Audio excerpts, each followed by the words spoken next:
Today I am reading Genesis chapter 30. When Rachel saw that she bore Jacob no children, she envied her sister and said to Jacob, "Give me children or I shall die." Jacob became very angry with Rachel and said, "Am I in the place of God who has withheld from you the fruit of the womb?" Then she said, "Here is my maid Bilhah. Go in to her, that she may bear upon my knees, and that I too may have children through her." So she gave him her maid Bilhah as a wife, and Jacob went in to her. And Bilhah conceived and bore Jacob a son. Then Rachel said, "God has judged me, and has also heard my voice, and given me a son." Therefore she named him Dan. Rachel's maid Bilhah conceived again and bore Jacob a second son. Then Rachel said, "With mighty wrestlings I have wrestled with my sister, and have prevailed." So she named him Naphtali. When Leah saw that she had ceased bearing children, she took her maid Zilpah and gave her to Jacob as a wife. Then Leah's maid Zilpah bore Jacob a son, and Leah said, "Good fortune." So she named him Gad.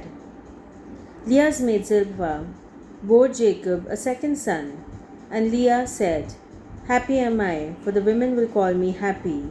So she named him Asher.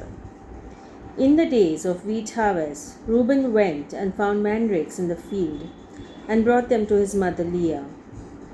Then Rachel said to Leah, "Please give me some of your son's mandrakes." But she said to her, "Is it a small matter that you have taken away my husband? Would you take away my son's mandrakes also?" Rachel said, "Then he may lie with you tonight for your son's mandrakes." When Jacob came from the field in the evening, Leah went out to meet him and said, "You must come in to me, for I have hired you with my son's mandrakes." So he lay with her that night, and God heeded Leah, and she conceived and bore Jacob a fifth son, Leah. Leah said, "God has given me my hire, because I gave my maid to my husband." So she named him Issachar. And Leah conceived again, and she bore Jacob a sixth son. Then Leah said, "God has endowed me with a good dowry, and now my husband will honor me, because I have borne him 6 sons. So she named him Zebulun. Afterwards she bore a daughter and named her Dinah. Then God remembered Rachel, and God heeded her and opened her womb. She conceived and bore a son, and said, "God has taken away my reproach." And she named him Joseph, saying, "May the Lord add to me another son." Jacob prospers at Laban's expense. When Rachel had borne Joseph, Jacob said to Laban, "Send me away, that I may go to my own home and country. Give me my wives and my children, for whom I have served you, and let me go, for you know very well the service I have given you." But Laban said to him, If you will allow me to say so, I have learned by divination that the Lord has blessed me because of you. Name your wages, and I will give it." Jacob said to him, "You yourself know how I have served you, and how your cattle have fared with me. For you had little before I came, and it has increased abundantly. And the Lord has blessed you wherever I turn. But now, when shall I provide for my own household also?" He said, "What shall I give you?" Jacob said, "You shall not give me anything. If you will do this for me, I will again feed your flock and keep it. Let me pass through all your flock today, removing from it every speckled and spotted sheep, and every black lamb, and the spotted and speckled among the goats, and such shall be my wages. So my honesty will answer for me later, when you come to look into my wages with you. Everyone that is not speckled and spotted among the goats, and black among the lambs, if found with me, shall be counted stolen." Laban said, "Good, let it be as you have said."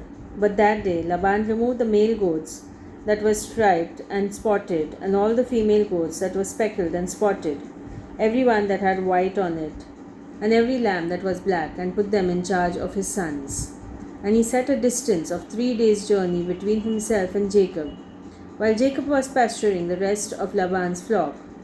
Then Jacob took fresh rods of poplar and almond and plane, and peeled white streaks in them, exposing the white of the rods. He set the rods that he had peeled in front of the flocks in the troughs, that is, the watering places, where the flocks came to drink. And since they bred when they came to drink, the flocks bred in front of the rods. So the flocks produced young that was striped, speckled, and spotted. Jacob separated the lambs and set the faces of the flock toward the striped and the completely black animals of the flocks of Laban, and he put his own droves apart, and did not put them with Laban's flock. Whenever the stronger of the flock were breeding, Jacob laid the rods in the troughs before the eyes of the flock, that they might breed among the rods. But for the feebler of the flock, he did not lay them there. So the feebler were Laban's, and the stronger Jacob's. Thus the man grew exceedingly rich, and had large flocks, and the male and female slaves, and camels, and donkeys. This is the end of chapter 30.